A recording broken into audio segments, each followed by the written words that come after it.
सेना दरअसल उनके कंधे पे बंदूक लेकर छोड़ रहे हैं, तो करनी सेना को योगी जी क्यों ताकत देंगे? उनकी खुद की सरकार है, उनकी खुद की पार्टी है, तो करनी सेना का सहारा क्यों लेंगे? एक बात बताइए, अगर सीधे भारतीय जनता पार्टी सपा के नेताओं पर इस तरह का जुल्म करेगी, कातिलाना हमला करने की नापाक कोशिश करेगी, तो भारतीय जनता पार्टी बदनाम होगी। इस बदनामी को बचाने के लिए आवरण दिया गया है कि करनी सेना के लोग हैं।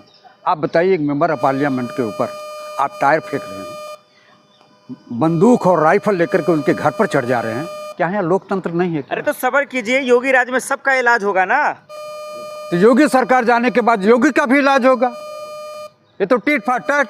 आज आप सरकार में हो, अगर कांग्रेस पार्टी की सरकार चाहिए होती तो आज हिंदुस्तान में प्रधानमंत्री नरेंद्र मोदी नहीं होते। इतना नफरत योगी जी से क्यों करते हैं आप? नफरत नहीं, सच कहना अगर बगावत है तो समझो हम भी बागी हैं।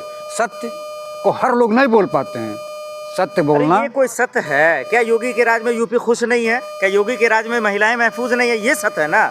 हाँ, ये आपकी बात सही है कि प्रधानमंत्री के क्षेत्र में जो बनारस है उसमें एक छात्रा के साथ 14 लोग बलात्कार करते हैं।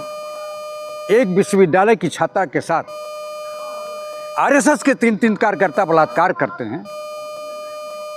बनारस में बलात्कार तो करते ही हैं, उनकी हत्या भी कर देते हैं। ये हालत है उत्तर प्रदेश। क्या चाहते हैं? करनी सेना को क्या बैन कर दे योगी जी? क्या चाहते हैं? निश्चित रूप से बैन करना चाहिए। यदि आपके संरक्षण में नहीं है और गुंडाई कर रहे हैं, नफरत की दीवार खड़ा कर रहे हैं, राजनीतिक लोगों पर इस तरह के धारदार हथियार लेकर के आप आक्रमण कर रहे हो, उनके ऊपर इस तरह का अतिक्रमण कर रहे हो, तो एक गुंडाई और लफंगे नहीं है तो आप क्या कहोगे? नहीं, योगी जी ने तो कहा ना कि भाई इलाज होगा, सबका इलाज होगा, तो फिर इसमें सब्र करने की। अरे भैया, कब इलाज होगा? अगर बीमारी है और उसकी दवा आप नहीं करोगे तो नासूर बन जाएगा। ये नासूर बन रहे हैं।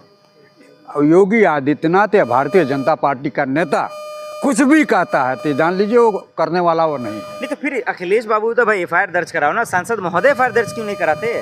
कराना चाहिए, कानून का सहारा लेना चाहिए। लेकिन उनको भी है कि यदि हम कानून का सहारा लेते हैं तो योगी की ही सरकार है, योगी सरकार कुछ करने वाली है नहीं, तो एनसीआर लेकर के टाल देगी। अरे अच्छों का यूपी में इलाज हो गया, ये कौन 2 कौड़ी का नेता क्या कर लेगा ये लोग? अरे भाई, कितने अच्छे लोग कि सारे इनके बिरादरी के लफंगे और गुंडे आज उत्तर प्रदेश में मौज ले रहे हैं। बनारस से लेकर के गोरखपुर तक एक भी इनके बिरादरी के लोग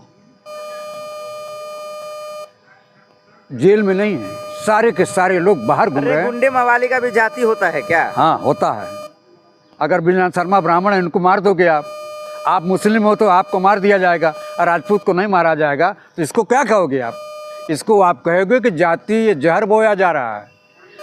देखिए, जब उत्तर प्रदेश का कोई मुख्यमंत्री होता है या देश का प्रधानमंत्री कोई होता है तो देश का प्रधानमंत्री पूरे हिंदुस्तान के 140 करोड़ लोगों का गार्जियन होता है, संरक्षक होता है। चलिए, क्या कहेंगे जो आए दिन करनी सेना सांसदों पे, खास करके जो है पार्टियों के नेता पे, कार्यकर्ता पे जो हमला कर रहे हैं, आखिर क्या कहना चाहते हैं आप? क्यों हो रहा है यार? क्या इसका इलाज है? निश्चित रूप से माननीय योगी आदित्यनाथ जी, आपसे आग्रह है कि आप जातिवादी प्रवृत्ति को छोड़ करके इन सारे गुंडों और लफंगों पर कानून की धारा के तहत कड़ी से कड़ी कार्रवाई करें, जिससे उत्तर प्रदेश में कानून व्यवस्था ठीक रहे, कानून नाम की चीज़ रहे। अन्यथा आप अगर उन लोगों को संरक्षण देंगे तो कानून से लोगों का विश्वास उठ जाए।